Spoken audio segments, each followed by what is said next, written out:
Саламатсыңарбы, жаш достор?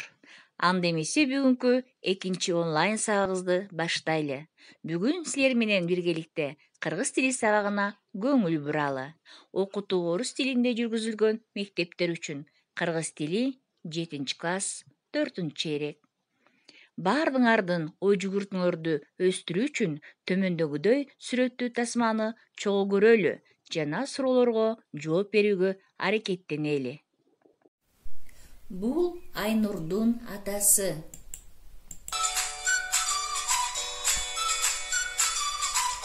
Айнурдун атасынын 4 кызы бар. Зура, Айгүл, Нургүл деген. Оюңузча 4-чү кызынын аты ким? Ойлонгула балдар. 4-чү кызынын аты ким? Кана ойлонобуз. Анда жолун салыштыргыла.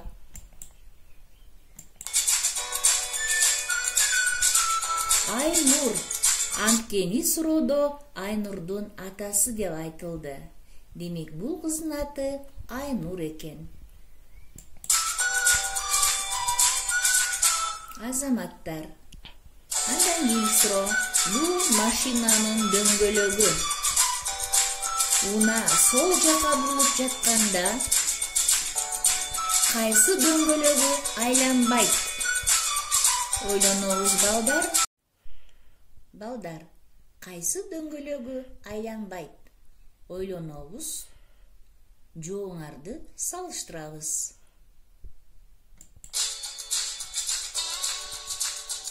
Демек, запастагы кошумча дөңгөлөгү айланбайт экен.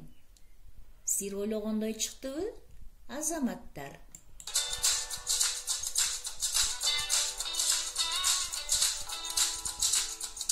Бул бай жана кедейдин үйү.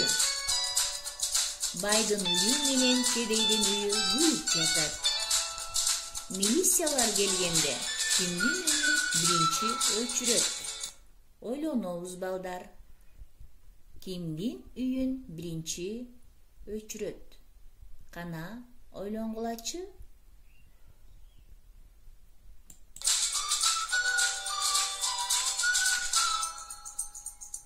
Эч кимисин, анткени милиция кызматкерлери өрт өчүрбөйт. Демек балдар, силер ойлогондой чыкса, анда азаматсыңар. Балдар, мурда өтүлгөн темаларды кайталоо үчүн мен төмөндөгүдөй күтүлүүчү суроолорду берип өтсөм. Көңүл буруп тургула. Биринчи, баш мүчөлөргө кайсылар кирет? Экинчи, сүйлөмдүн ээси деп эмнени айтабыз? Үчүнчү, баяндоочтун курамына карай канчага бөлүнөт? Төртүнчү, сүйлөмдүн баяндоочу деп эмнени айтабыз? Бешинчи, ээ менен баяндооштун ээрчүү жолдору. Кана балдар, баардыгыңар бир сыйра өзүңөргө өтүлгөн темаларды кайталоо үчүн көңүл буруп жооп берели дагы менин берген тапшырмаларымды текшеребиз. Демек балдар, жогоруда берилген суроолорду эсиңерге салуу үчүн мен кайрадан айтып кетсем. Сүйлөм мүчөлөрү өз ара баш жана айкындооч мүчөлөрдөн турат. Баш мүчөлөр сүйлөмдүн негизин түзүп, башка сүйлөм мүчөлөрүнө көз каранды болбойт. Сүйлөмдүн баш мүчөлөрү ээ менен баяндооштон турат. Ээ сүйлөмдүн баш мүчөсү. Мааниси жана грамматикалык жактан баяндооч менен байланышып турат. Ээ атош жөндөмөсүнүн ким, кимдер, эмне, эмнелер деген суроолоруна жооп берет. Мисалы, самолет учту. Ээнин кыймыл аракетин, абалын билдирүүчү сүйлөмдүн баш мүчөсү баяндооч деп аталат.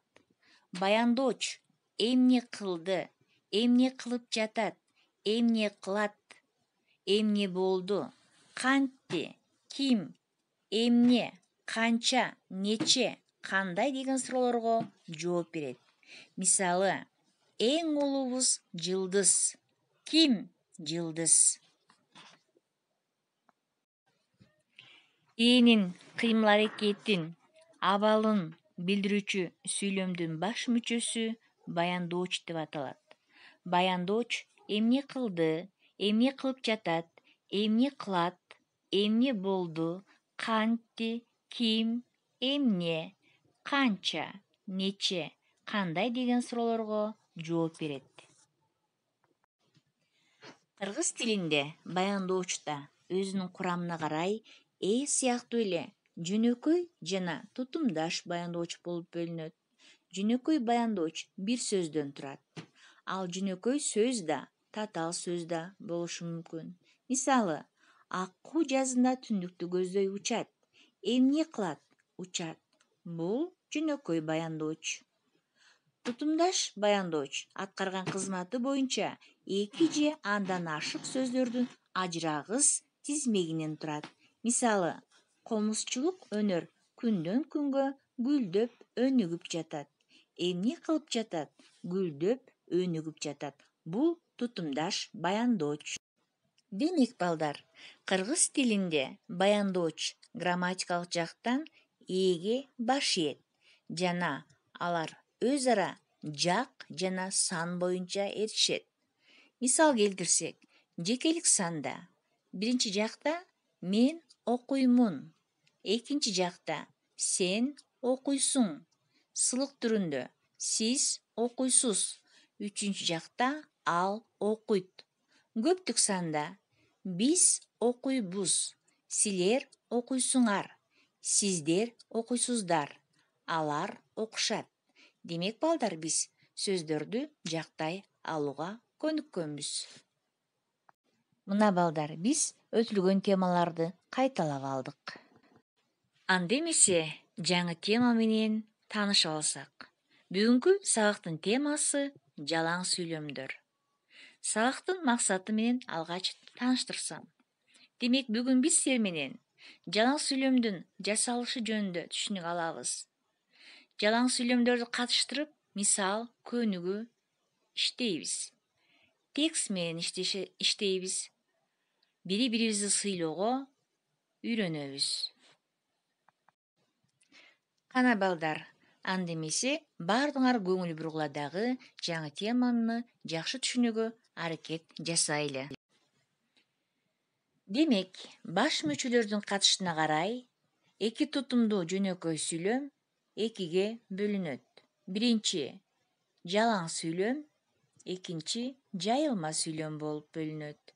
Баш мүчөлөрдөн гана, башкача айтканда, менен баяндооштон түзүлгөн сүйлөм жалаң сүйлөм деп аталат. Мисалы, мен келдим. Ким? Мен бул сүйлөмдүн ээси. Мен эмне кылдым? Келдим. Бул сүйлөмдүн баяндоочу. Айша бийледи. Ким бийледи? Айша бул сүйлөмдүн ээси.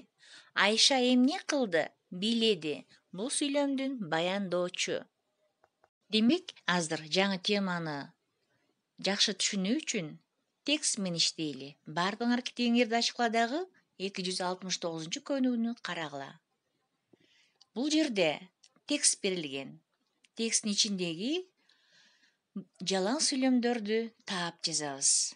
Жаз келди, күн жылыды, асман ачык, жер жашылданды, бак-дарактар бүрдөдү, гүлдөр ачылды, көкөк сайрады, канаттуулар кайтып учуп келишти, талаа жумуштары башталды, жер айдалды, үрөөн себилди.